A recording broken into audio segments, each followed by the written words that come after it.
전통적인 관념에 의해 아직까지 일반인들은 성소수자들에 대한 편견이 강한데요. 예를 들어 동성애자가 자신의 이상형을 피드에 공개한다면 자연스럽게 받아들여지기보다는 비난과 혐오의 대상이 되는 경우가 많습니다. 니핑. 오늘은 아직 나만의 창업 아이템이 없는 분들을 위해서 최근 투자 이슈가 있었던 요즘 뜨는 사업 아이템 베스트 3를 알아볼 텐데요. 안녕하세요. 창업으로 세상을 바꾸는 니핑 캠퍼스입니다. 창업 선배들의 화려한 결과에 압도되기보다는 그들의 문제 정의 방식과 문제를 해결하는 모습을 보면서 나만의 사업 아이디어 구상의 힌트를 얻어가시길 바랍니다.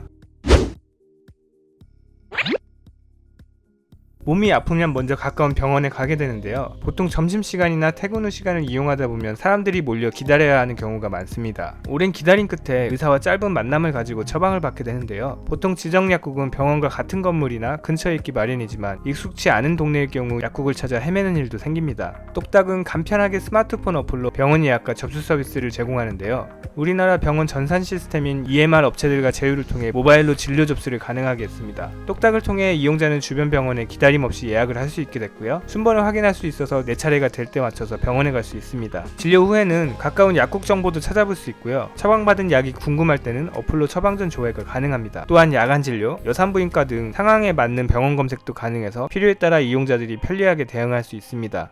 똑딱은 이외에도 모바일 처방전, 복약지도 서비스, 진료비 결제, 보험 청구 등 환자가 실질적으로 필요한 다양한 서비스를 제공하고 있어 이용자들로부터 좋은 반응을 얻고 있다고 합니다. 똑딱은 2013년 창업했고요. 현재까지 이용자 400만 명을 돌파했다고 합니다. 똑딱은 이번에 삼성벤처 투자 등으로부터 172억 원의 시리즈 D 투자 유치를 했고요. 지금까지 누적 투자 유치액은 388억 원입니다. 남성분들 면도 어떻게 하고 계시나요? 직장 생활을 하는 사람이라면 외모를 깔끔하고 단정하게 꾸며야 하는데요. 깔끔한 면도는 그 사람의 사회적 이미지를 결정해주기도 합니다. 그러니 직장인이라면 아침 면도는 필수겠죠. 간편하게 전기 면도기를 쓸 수도 있지만 더 깨끗하게 밀어내려면 기존 면도기를 사용해야 합니다. 하지만 바쁜 일상을 살다 보면 면도날을 미리 사두는 걸 깜빡하기도 하고 귀찮아서 신경 쓰지 않는 경우도 생깁니다.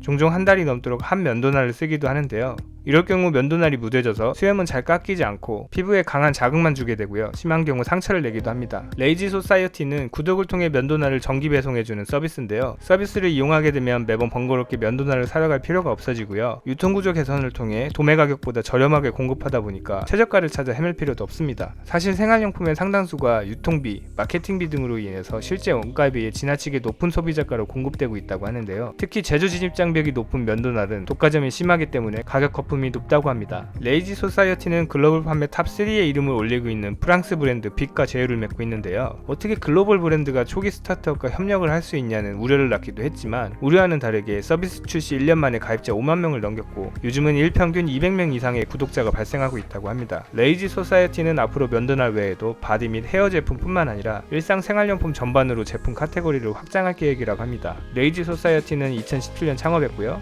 이번에 롯데 엑셀러레이터 등으로부터 비공개로 시리즈 A 투자 유치를 했습니다.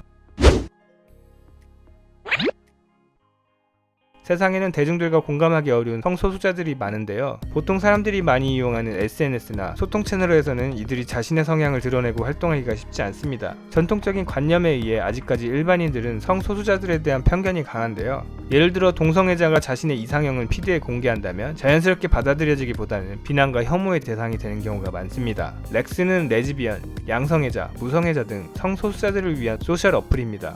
이들은 페이스북이나 인스타그램 같은 대중적인 어플에서는 소외되거나 비난의 대상이 되었지만 렉스에서 자유롭게 소통하고 친구나 애인을 만날 수 있게 됩니다. 자신이 원하는 이상형을 텍스트로 설명해 광고를 올리는 방식으로 이용할 수 있는데요. 반대로 검색과 필터링을 사용해서 빠르게 원하는 사람을 찾을 수도 있습니다. 혹시 있을지 모르는 성소수자들에 대한 혐오, 인종차별, 인신공격 등 커뮤니티의 부적절한 표현은 삭제될 수 있는데요. 렉스에서 48시간 이내에 신고된 모든 컨텐츠를 일일이 검토해 관리를 하고 있다고 합니다. 렉스의 창업자 켈 라이코프스키는 8, 90년대에 여성이 운영하는 에로카 잡지인 온아웃백스의 개인 광고에서 창업 아이디어를 얻었다고 하는데요. 당시 레즈비언들에 의해 쓰여진 광고는 그들의 성적 욕망과 로맨틱한 요구들을 구체적으로 묘사했다고 합니다. 라코프스키는 2017년 이미 레즈비언들을 위한 인스타그램 커뮤니티 허스토리를 만들었는데요. 허스토리에서 온아웃백스 같은 개인 광고 이벤트를 진행했다가 반응이 너무 좋아서 렉스 창업으로까지 이어졌다고 합니다. 렉스는 2020년 창업했고요. 이번에 피메일 파운더스 펀드 등으로부터 17억 원 규모의 시드 투자를 유치했습니다. 지금까지 렉스의 누적 투자 유치액은 19억 원입니다.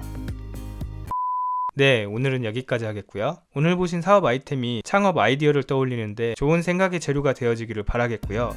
소자본이나 요즘 뜨는 사업 아이템 외에도 다양한 창업 정보가 궁금하신 분은 지금 미핑 캠퍼스에서 만나보세요. 감사합니다.